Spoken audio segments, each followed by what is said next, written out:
সেদিন আমার অন্ধকারে তুমি আলোর জ্যোতি, আসবে গহীন রাত্রি। আমার যখন ফুরাবে দিন, আসবে গহীন রাত্রি। আলহামদুলিল্লাহ, মহান আল্লাহ পাক রব্বুল আলামিনের দরবারে লাখ কোটি শুকরিয়া যে আল্লাহ রব্বুল আলামিন পবিত্র ঈশা নামাজ আদায় করার পরে এই পবিত্র দ্বীনি মজলিসে বসার তৌফিক দান করেছেন। এই জন্য সকলে মহান আল্লাহ পাক রব্বুল আলামিনের দরবারে অন্তরের অন্তঃস্থল থেকে হৃদয় নিংড়ানো ভালোবাসা উজাড় করে আমরা সকলে মহান আল্লাহ পাক রব্বুল আলামিনের দরবারে শুকরিয়া আদায় করছি। আলহামদুলিল্লাহ, আরো জোরে বলে আলহামদুলিল্লাহ। সর্বপ্রথম লাখ দরুদ বর্ষিত হোক বিশ্বনবী সাইয়্যিদুল মুরসালিন খাতামুল আম্বিয়া, বিশ্ব মানবতা মুক্তির দূত, সর্বকালের সর্বশ্রেষ্ঠ মহামানব, যার অক্লান্ত সীমাহীন পরিশ্রমের মাধ্যমে আল্লাহ রাব্বুল আলামিন আমাদেরকে শান্তি ধর্ম ইসলাম দান করেছেন। সে আল্লাহ পাক রব্বুল আলামিনের রাসূল বিশ্বনবী পাক সাল্লাল্লাহু আলাইহি সাল্লামের উপর দরুদ পেশ করতে সকলে বলে সাল্লাল্লাহু আলাইহি ওয়াসাল্লাম। আজকে আমি যতটুকু কথা বলবো, আজকের এই মহৎ অনুষ্ঠানে সম্মানিত সভাপতি, আমার শ্রদ্ধেয় বড় ভাই এবং উস্তাদ সমতুল্য হযরত মাওলানা গোলাম রেজা, আল্লাহ রাব্বুল আলামিন হুজুরকে নেক হায়াতে তয়্যিবা দান করে সকলে বলে আমিন। আজকের এই দ্বীনি মজলিসে আমি যতটুকু কথা বলবো ইনশাআল্লাহ কোরআন ও হাদিস থেকে কথা বলবো। আল্লাহ রাব্বুল আলামিন সকলকেই যেন আমার এই কথাগুলোর উপর আমি নিজে এবং আপনারা সকলেই যেন আমল করতে পারেন। আজকে আমার যে বিষয় সম্পর্কে আলোচনা করব, আগে আপনাদেরকে আমি বিষয়টা জানিয়ে দিচ্ছি। আজকের আমার বিষয় হলো মুনাফিকদের সম্পর্কে ইনশাআল্লাহ আলোচনা করব। আল্লাহ রাব্বুল আলামিন আজকে গোটা পৃথিবীতে 7 কোটি মানুষ বসবাস করছে।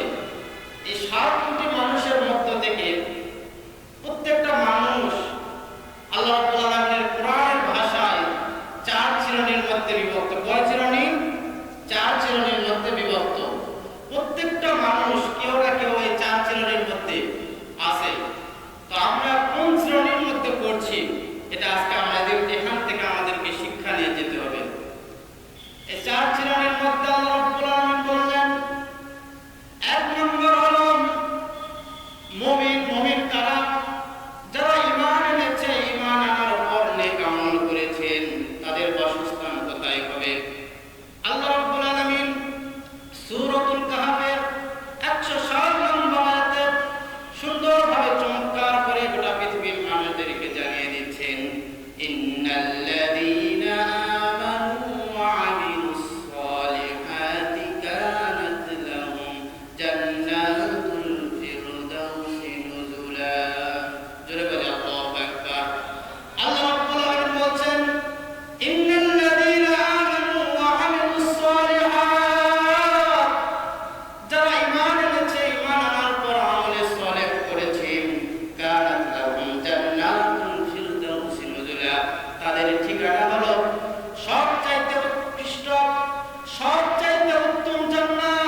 কিন্তু আজকে আমাদের অজস্র মানুষ, আমাদের অজান্তে আমরা অনেক মানুষ শিরিক করে বসছি, অনেক মানুষ আমরা শিরিকের মধ্যে লিপ্ত আছে কিন্তু আমরা জানি না। যেমন একটা স্যাম্পল, একটা এক্সাম্পল আপনাদেরকে দেই। এই যে সামনে নির্বাচন আসছে, আমরা অধিকাংশ মানুষ মনে করে থাকি সমস্ত ক্ষমতার উৎস জনগণ। কি জনগণ? আমরা এটা বলে থাকি, এই স্লোগান দেই, সমস্ত ক্ষমতার উৎস জনগণ। কিন্তু আল্লাহ রাব্বুল আলামিন বলছেন আন্নাল কুওয়াতা লিল্লাহি জামিআ, পৃথিবীতে সমস্ত ক্ষমতার উৎস আমি আল্লাহ রাব্বুল আলামিন। কোন মানুষ যদি এটা তার মধ্যে লালন করে যে সমস্ত ক্ষমতার উৎস জনগণ, তাহলে সে আল্লাহ রাব্বুল আলামিনের সঙ্গে শিরিক করলো। এরকম ভাবে অজস্র শিরিকের মধ্যে আমরা লিপ্ত। আজকে আমাদের সমাজের মধ্যে দেখা যায় অনেক মানুষ, বিশেষ করে মা বোনেরাও এখানে আছে পর্দার আড়ালে। আমি মা বোনদেরকে বলতে চাই, তাদের যাদের সন্তান হয় না, অনেকে তারা বিভিন্ন মাজারে গিয়ে মান্যত করে এবং মনে করে যে মাজারে গিয়ে যদি আমি মান্যত করি তাহলে আমার সন্তান হবে। কত বড় নিমক হারাম আর কত বড় কুফর যাতে আমরা, যে মাজারে একজন মানুষ যখন মৃত্যুবরণ করে তার কোনো কিছুর ক্ষমতা থাকে না, সে নিজেকেও তখন আর কোনো ইবাদতের মধ্যে সে লিপ্ত হতে পারে না। অথচ আমরা মনে করি মাজারে যদি আমরা মান্যত করি তাহলেই মনে হয় আমাদের সন্তান পাওয়া যাবে। তাদেরকে আমি বলতে চাই, আমার প্রিয় মা বোনদেরকে আমি বলতে চাই, তোমরা কোনো মাজারে গিয়ে না চেয়ে, কোনো মাজারে মান্যত না করি, তোমরা আল্লাহ রাব্বুল আলামিনের কাছে তাহাজ্জুদের সময় ওয়া মিনাল লাইলি ফাতাহাজ্জাদ বিহি নাফিলাতান লাক আসা আন ইয়াবআদাকা রাব্বুকা মাকামান মাহমুদা। তোমরা তাহাজ্জুদের সময় আল্লাহ রাব্বুল আলামিনের কাছে দুখানা হাত তুলে কান্না করে দোয়া করো। কি দোয়া করতে হবে সেটা আল্লাহ রাব্বুল আলামিন শিখিয়ে দিয়েছেন। রব্বি হাবলি মিনাস সালিহিন, আল্লাহ আমাকে নেককার সন্তান দান করেন। ইব্রাহিম আলাইহিস সালাম বয়স্ক অবস্থায় থেকে আল্লাহ রাব্বুল আলামিন এই দোয়ার মাধ্যমে সন্তান দিয়েছেন। তো ইব্রাহিম আলাইহিস সালামের তখন তার ডেট পার হয়ে গেছে, আর সন্তান হওয়ার সম্ভাবনা নাই। এইরকম অবস্থায় যদি আল্লাহ রাব্বুল আলামিন এই দোয়ার মাধ্যমে যদি সন্তান দিতে পারে, তাহলে আল্লাহ রাব্বুল আলামিন সেই আল্লাহ এখনো আছে। আমরা যদি চাওয়ার মতো চাইতে পারি তাহলে আল্লাহ রাব্বুল আলামিন আমাদেরকে সন্তান দিবেন। এই জন্য বিভিন্ন বাজারে গিয়ে, বিভিন্ন দরগায় গিয়ে এইরকম কোন মান্যত করে তাদের ঈমানকে নষ্ট করার দরকার নাই। কথা বলেন ঠিক কিনা? এই জন্য আমরা আল্লাহ রাব্বুল আলামিনের কাছে চাবো। যে সমস্ত মানুষদের বিবাহ হচ্ছে না, যাদের সন্তান হচ্ছে না, আল্লাহ রাব্বুল আলামিন তাদের জন্য কত সুন্দর দোয়া শিখিয়ে দিলেন।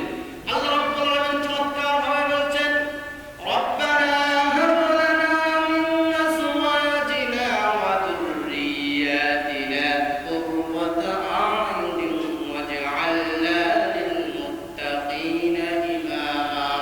আল্লাহ রাব্বুল আলামিন বলছেন, বান্দারে তোমরা আমার কাছে চাও, রব্বানা হাব লানা, বলো আমার কাছে, রব্বানা হাব লানা মিন আজওয়াজিনা ওয়া যুররিয়াতিনা, আল্লাহ আমাকে নেককার সন্তান দান করেন, নেককার স্ত্রী দান করেন, এমন সন্তান দান করেন, এমন স্ত্রী দান করেন যেগুলো আমার জন্য শীতলকারী হবে।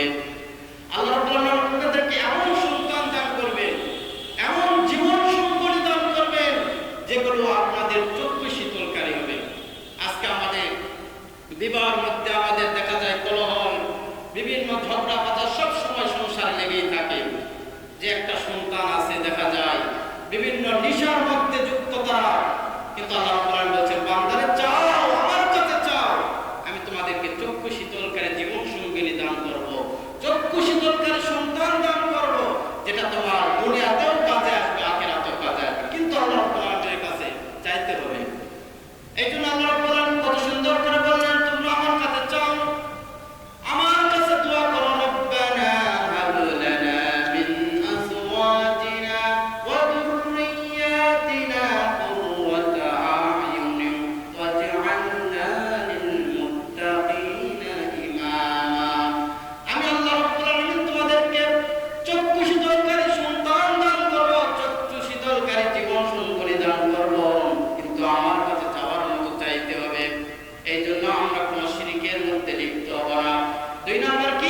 শিরিক। তিন নম্বর হলো নাস্তিক। এই নাস্তিক দেয়ার ইজ নো গড, তারা আল্লাহকে বিশ্বাস করে না, তারা বলে আল্লাহ বলতে কোনো কিছু নাই। এই প্রকার মানুষ আমাদের মাঝে আছে। তাদের ঠিকানা কোথায়? তাদের সম্পর্কে আল্লাহ রাব্বুল আলামিন বলছেন উলাইকা কাল আনআমি বাল হুম আদাল ওয়া উলাইকা হুমুল গাফিলুন। জোরে বলি আল্লাহু আকবার। আল্লাহ রাব্বুল আলামিন বলছেন যারা আল্লাহকে বিশ্বাস করে না, যারা মনে করে সৃষ্টিকর্তা বলতে কোনো কিছুই নাই, আল্লাহ রাব্বুল আলামিন বলছেন উলাইকা কাল আনআম বাল হুম আদাল, তারা চতুষ্পদ জন্তুর চাইতেও নিকৃষ্ট। আজকে আমরা কুকুরকে আমরা মনে করি নিকৃষ্ট প্রাণী। আল্লাহ রাব্বুল আলামিন বলছেন না, মানুষের মধ্যে এমন কিছু মানুষ আছে যারা আল্লাহ রাব্বুল আলামিনকে বিশ্বাস করে না, তারা হলো এই কুকুরের চাইতেও নিকৃষ্ট। কথা বলে ঠিক কিনা? এই জন্য এরকম মনে করা যাবে না যে সৃষ্টিকর্তা বলতে কোনো কিছু নাই। যারা এটা মনে করে তাদের নিজের শরীরের দিকে, নিজের অস্তিত্বের দিকে তাকালেই তো বোঝা যায় যে আল্লাহ বলতে কোনো কিছু আছে কিনা।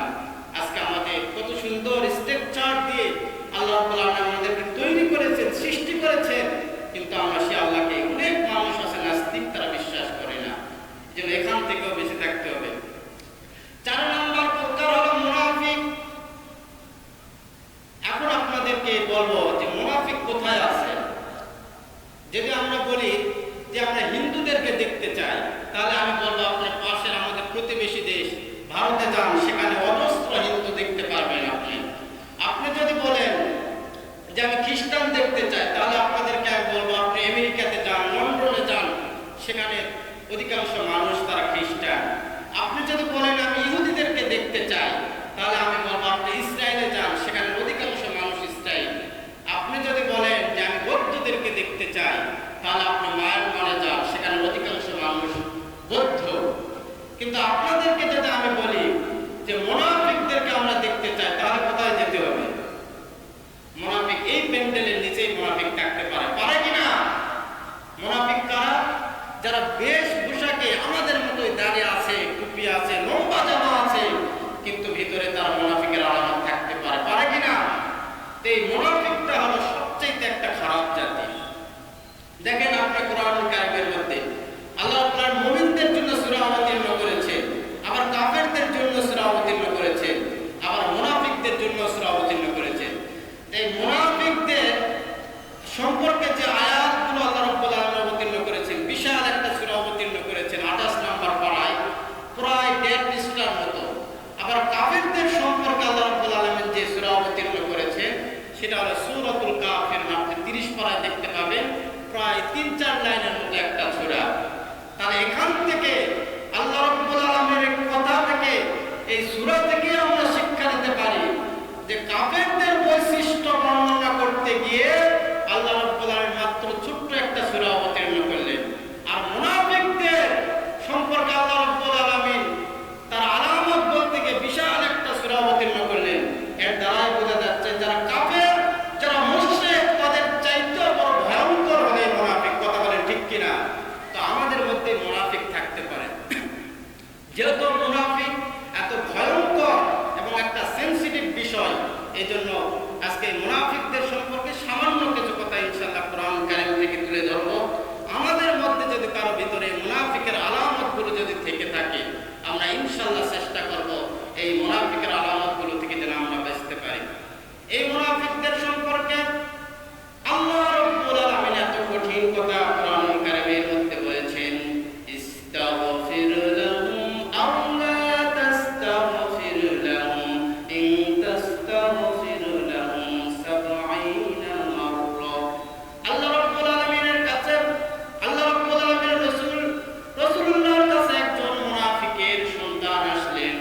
সবচেয়ে বড় মুনাফিক হলো আব্দুল্লাহ ইবনে উবাই ইবনে সুলুল। আব্দুল্লাহ ইবনে উবাই ইবনে সুলুল যখন ইন্তেকাল করেন, তখন তার সন্তান আব্দুল্লাহ রাদিয়াল্লাহু তাআলা, তিনি একজন সাহাবী ছিলেন, তিনি রাসূলুল্লাহর কাছে আসলেন। রাসূলুল্লাহর কাছে এসে বলছেন, ইয়া রাসূলুল্লাহ, ইয়া হাবিবাল্লাহ, আমার পিতা দুনিয়ার বুক থেকে বিদায় নিয়ে চলে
দিতেন।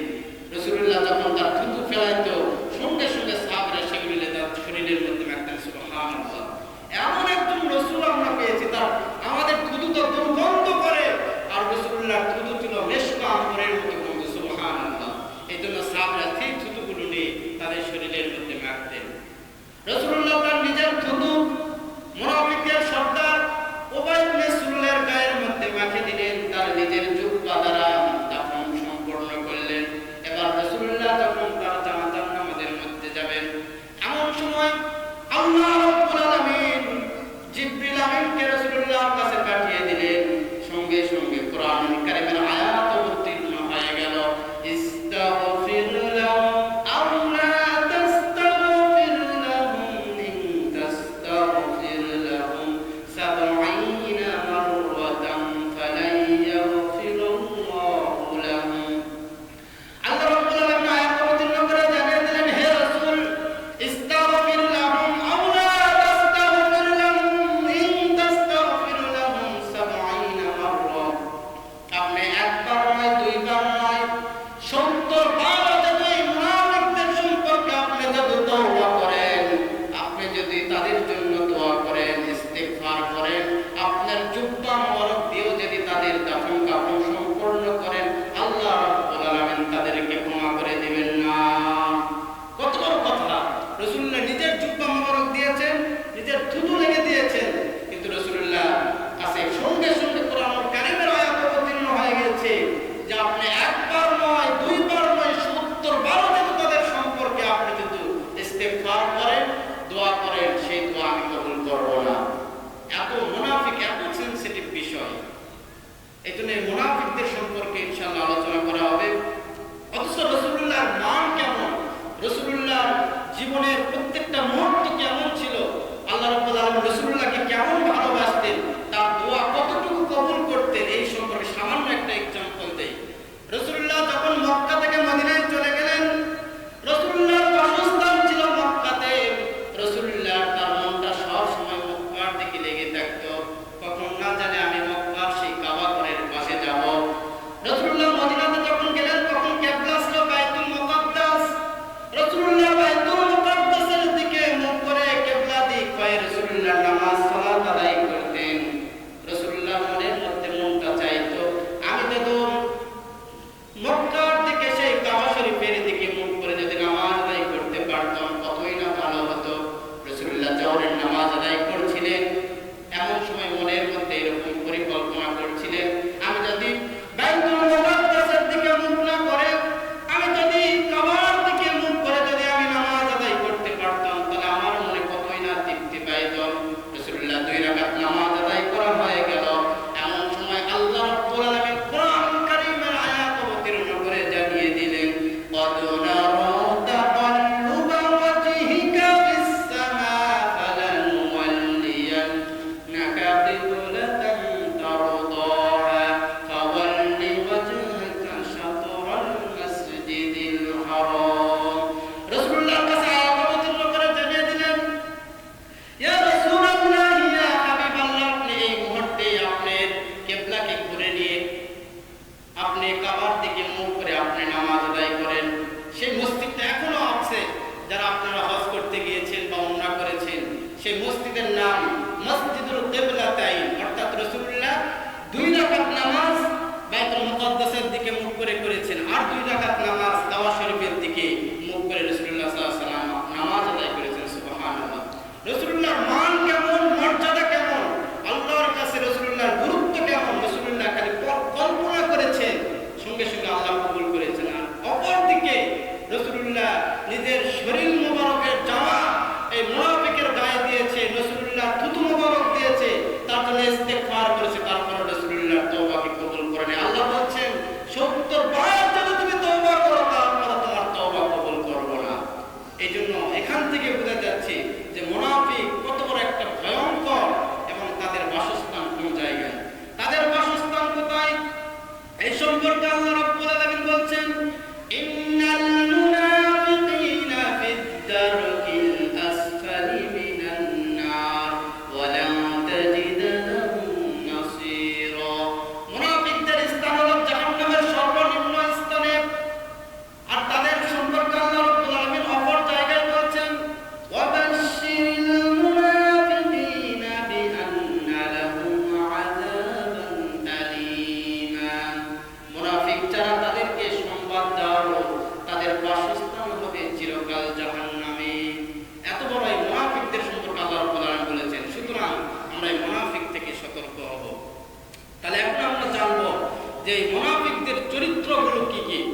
আমাদের অনেকের মধ্যে মুনাফিকি চরিত্র আছে, সেটা আমার মধ্যেও থাকতে পারে।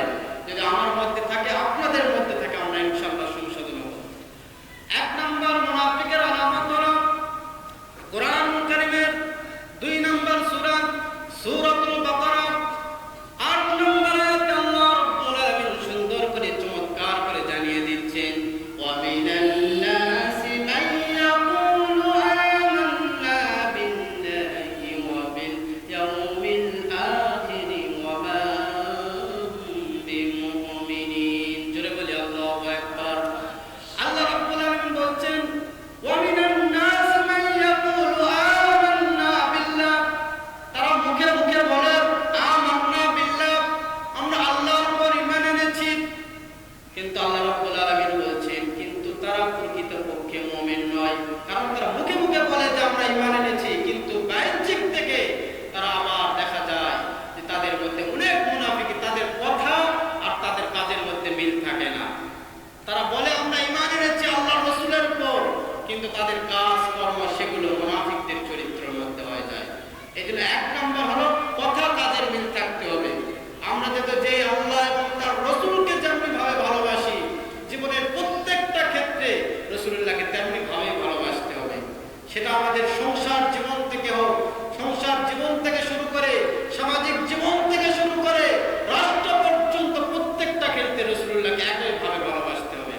কারণ রাসূলুল্লাহ শুধু মসজিদের ইমাম ছিলেন না, শুধু রাসূলুল্লাহ মসজিদের যেমন ভাবে ইমামতি করেছেন, তেমনি ভাবে তিনি সংসদের মধ্যেও তিনি নেতৃত্ব দিয়ে মানুষদেরকে সঠিক পথ দেখিয়েছেন। আজকে আমরা যারা হুজুর, আমাদেরকে মনে করা হয় যে হুজুরেরা শুধু মসজিদের মধ্যে থাকবে, আর অন্য কিছু মানুষ যারা রাজনৈতিক করে, যারা পলিটিক্স করে, তারা শুধু রাজনীতিতে থাকবে, তারা সংসদে থাকবে। কিন্তু রাসূলুল্লাহর জীবনে থেকে আমরা শিক্ষা পাই, রাসূলুল্লাহ যেমনি ভাবে তিনি মসজিদে নববীর ইমামতি করেছেন, তেমনি ভাবে তিনি সংসদের মধ্যেও তিনি নেতৃত্ব দিয়েছেন। শুধু রাসূলুল্লাহ নয়, রাসূলুল্লাহর পর আবু বকর সিদ্দিক রাদিয়াল্লাহু তাআলা তিনি মসজিদের নববীর মধ্যে ইমামতি করেছেন, তেমনি ভাবে তিনি সংসদের মধ্যে তিনি নেতৃত্ব দিয়েছেন। আবু বকর সিদ্দিক রাদিয়াল্লাহু তাআলার ইন্তিকালের পরে আমিরুল মুমিনিন হযরত ওমর রাদিয়াল্লাহু তাআলা তিনি মসজিদের মধ্যে যেমন ভাবে ইমামতি করেছেন, তেমনি ভাবে তিনি সংসদের মধ্যেও তিনি নেতৃত্ব দিয়েছেন। হযরত ওসমান রাদিয়াল্লাহু তাআলা তিনি যেমনি ভাবে মসজিদের মধ্যে ইমামতি করেছেন, তেমনি ভাবে তিনি সংসদের মধ্যেও নেতৃত্ব দিয়েছেন। সুতরাং আমাদেরকে হীনমন্যতার মধ্যে থাকা যাবে না যে আমরা শুধু মসজিদের ইমামতি করব, কিন্তু আমরা কোনো নেতৃত্ব দেব না। আজকে এই হীনমন্যতার মধ্যে থাকার কারণে, আজকে গোটা সমাজে হীনমন্যতা করার কারণে মনে করে যারা হুজুর, তারা শুধু মসজিদের মধ্যে থাকবে আর কোরআন তেলাওয়াত করবে, আর এদিকে আমরা যা কাম করি করবো, এতে কোনো বাধা দেওয়া যাবে না। এইরকম হীনমন্যতার কারণে আজকে সমাজ এমন একটা পর্যায়ে চলে গিয়েছে, আমাদেরকে দেখা যাচ্ছে অনেক আযাব গজব আমাদের মধ্যে চলে আসছে। এই জন্য যে ব্যক্তি, যে ইমাম মসজিদের মধ্যে নেতৃত্ব দেবে, তিনি সংসদে নেতৃত্ব দিবেন। কথা বলেন ঠিক কিনা? আজকে আমাদের বাংলাদেশের বাইতুল মুকাররমের যিনি ইমামতি করবেন, তিনি আবার সংসদের মধ্যে তিনি নেতৃত্ব দেবেন। এটাই হলো ইসলামের শিক্ষা, এটাই হলো রাসূলুল্লাহর শিক্ষা। আমাদের কথা এবং কাজের মধ্যে মিল থাকতে হবে। এটা যদি প্রত্যেকটা মানুষ, প্রত্যেকটা জনগণ যারা এটা করতে পারে, তাহলে ইনশাআল্লাহ আগামীর বাংলাদেশ এমন বাংলাদেশ হবে যে বাংলাদেশের মধ্যে কোনো দুর্নীতি থাকবে না, কোনো চাঁদাবাজি থাকবে না, কোনো মানুষকে হয়রানি করা থাকবে না, কোনো সন্ত্রাসী থাকবে না। কথা বলেন ঠিক কিনা? সুতরাং আমরা সকলের চেষ্টা করব, যেমনি ভাবে রাসূলুল্লাহ রাজনীতি করেছেন, তিনি যেমনি ভাবে ইমামতি দিয়েছেন মসজিদে, তেমনি ভাবে তিনি সংসদের মধ্যে নেতৃত্ব দিয়েছেন। সেই সুযোগ আমাদেরকে করে দেওয়া দরকার। 2 নম্বর মুনাফিকের আলামত হলো তারা প্রতারক হয়, তারা ধোঁকাবাজ হয়, তারা আল্লাহ রাব্বুল আলামিনকে ধোঁকা দিতে চায়। এই সম্পর্কে আল্লাহ রাব্বুল আলামিন কোরআন কারীমের মধ্যে সুন্দর করে চমৎকার ভাবে আল্লাহ রাব্বুল আলামিন বলে দিলেন, ইউখাদিউনা আল্লাহ ওয়াল্লাযীনা আমানু ওয়া মা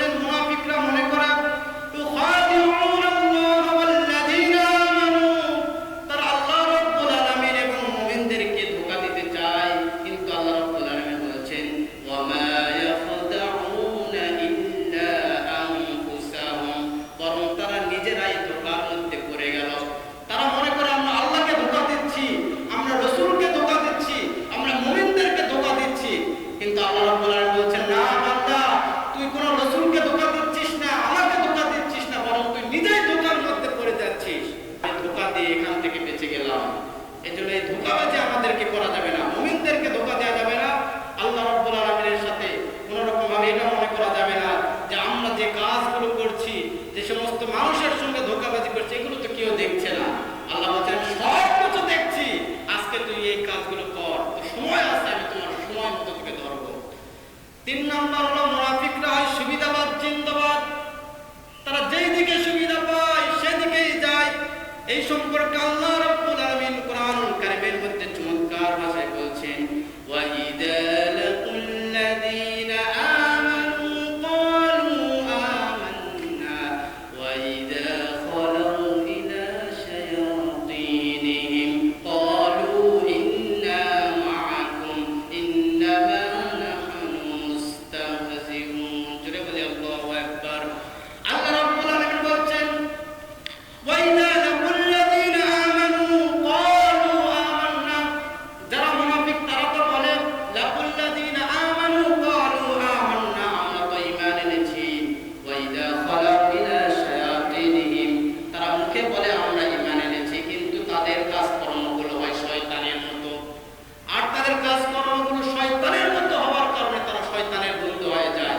যাদের কাজকর্মগুলো শয়তানের মতো হয়, যারা আল্লাহর রাসূলের কথাকে মানে না, যারা দুনিয়ার চাকচিক্যর মধ্যে পড়ে তারা লিপ্ত হয়ে যায়, আল্লাহ রাসূল সাল্লাল্লাহু আলাইহি ওয়াসাল্লাম আল্লাহ কোরআন কারীমের মধ্যে বলছেন, তারা তো বস্তুতপক্ষে তারা শয়তানকে অনুসরণ করছে, তারা তো আমার রাসূলকে অনুসরণ করছে না। আর তাদের মধ্যে আল্লাহ কোরআন বলছেন তারাই হলো মুনাফিক। এজন্য আমাদের দুনিয়ার সামান্য চাকচিক্য আর মোহের মধ্যে পড়ে আমাদেরকে দুনিয়ার ধোঁকাবাজির মধ্যে আমাদেরকে পড়া যাবে না। আমরা যেমনি ভাবে অন্তরের মধ্যে বলেছি আমরা রাসূলের উপর ঈমান এনেছি, আল্লাহর উপর ঈমান এনেছি, রাসূলুল্লাহর প্রত্যেকটা কাজকে আমরা মেনে নিয়েছি, তেমনি ভাবে আমাদেরকে কাজে কর্ম সেটাকে পরিচয় দিতে হবে।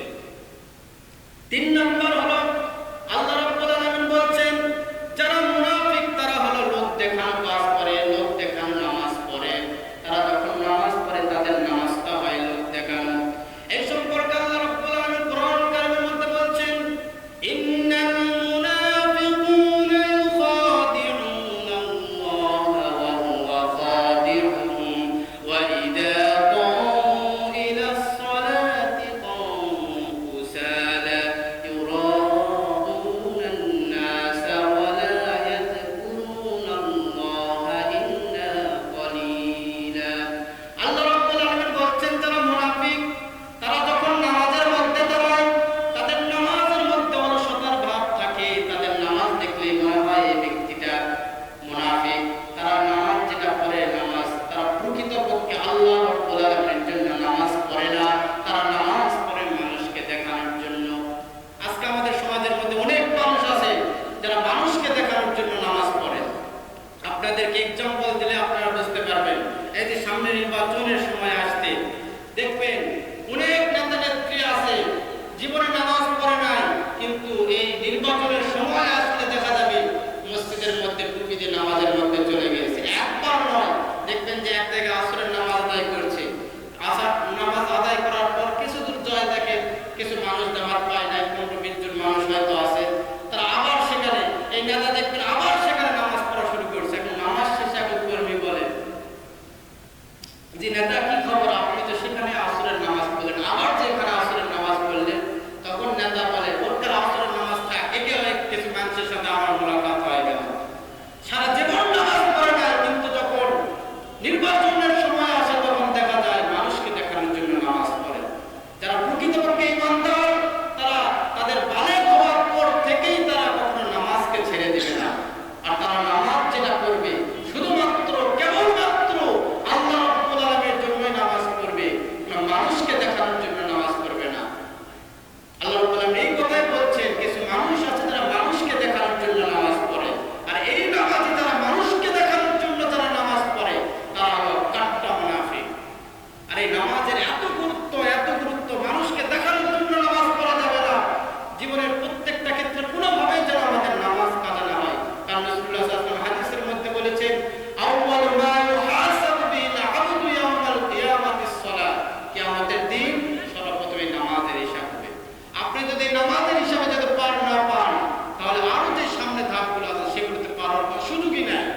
করার পর যখন তাকে দাফন কাফন সম্পূর্ণ করা হয়, এই দাফন কাফন সম্পূর্ণ করার পর এই মানুষের কাছে যখন ফেরেশতারা আসবে, তখন এমন একটা সময় তাকে দেখানো হবে যে সময় সূর্যটা আপনার অস্ত যাচ্ছে, সূর্যটা ঢলে যাচ্ছে, এরকম একটা সময় দেখতে পাবেন।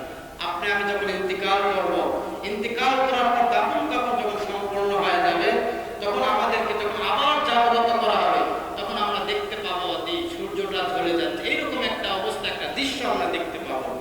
আর এই দৃশ্য দেখার পর আমাদের প্রথম এটা একটা আমাদের কবরের মধ্যে সর্বপ্রথম আমরা জবাব, আমরা মনে করি সর্বপ্রথম আমাদেরকে প্রশ্ন করা হবে মার রব্বুকা ওমান দীনুকা, কিন্তু না, এই হাদিসের মধ্যে আসে সর্বপ্রথম তোমাকে দেখা হবে যে একটা দৃশ্য দেখা হবে যে সূর্যটা ঢলে যাচ্ছে, এরকম একটা দৃশ্য দেখা হবে।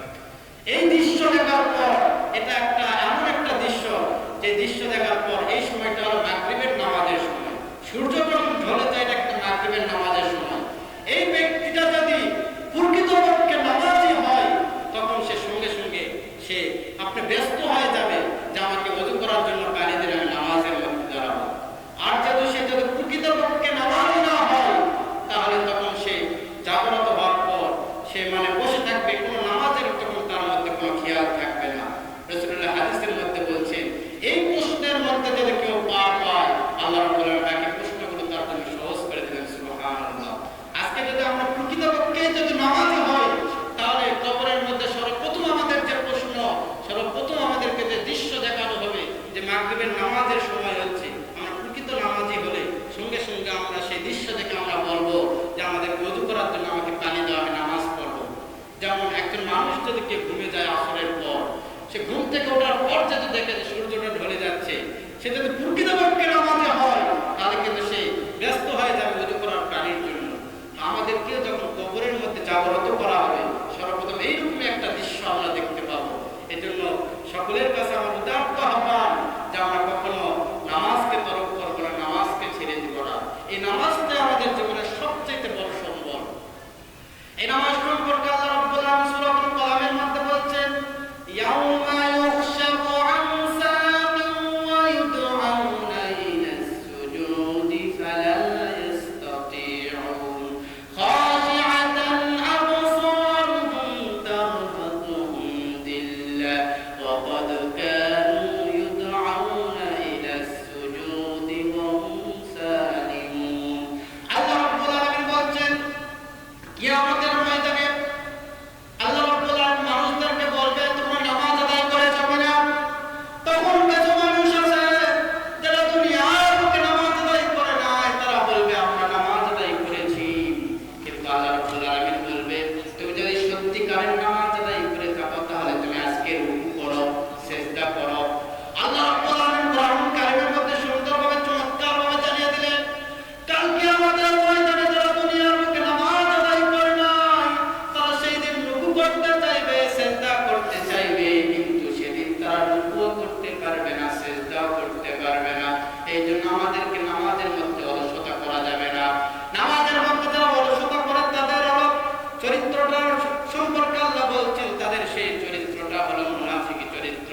মুনাফিকের ৫ নম্বর চরিত্র হলো তাদের অন্তরটা রোগাক্রান্ত, অর্থাৎ তারা তাদের অন্তরটা রোগাক্রান্ত, তাদের ভালো লাগে না, তারা সবসময় খারাপ কাজের মধ্যে ধাবিত হয়।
জন্য আজকে আমাদের সমাজের মধ্যে আমরা মিথ্যা কথা বলছি। আমরা এই মিথ্যা কথা থেকে আমরা পরিহার করব। আমরা আমাদের জীবনের শেষ সময় পর্যন্ত আমরা এই মিথ্যার সংস্পর্শে আমরা আসবো না। মুনাফিকের 6 নম্বর আলামত, 8 নম্বর আলামত হলো তারা যখন ওয়াদা করে তারা ওয়াদা রক্ষা করে না। রাসূলুল্লাহ হাদিসের মধ্যে বলছেন, লা দীনা লিমান লা আহদা লাহু, যারা ওয়াদার খেলাপ করে তারা আমার দ্বীনের মধ্যে নাই, তারা আমার দ্বীনের মধ্যে অন্তর্ভুক্ত নয়। সুতরাং আমরা যখন মানুষের কাছে ওয়াদা করব, এই ওয়াদাটাকে আমাদেরকে রাখতে হবে। আজকে এই সামনে নির্বাচন, অজস্র মানুষকে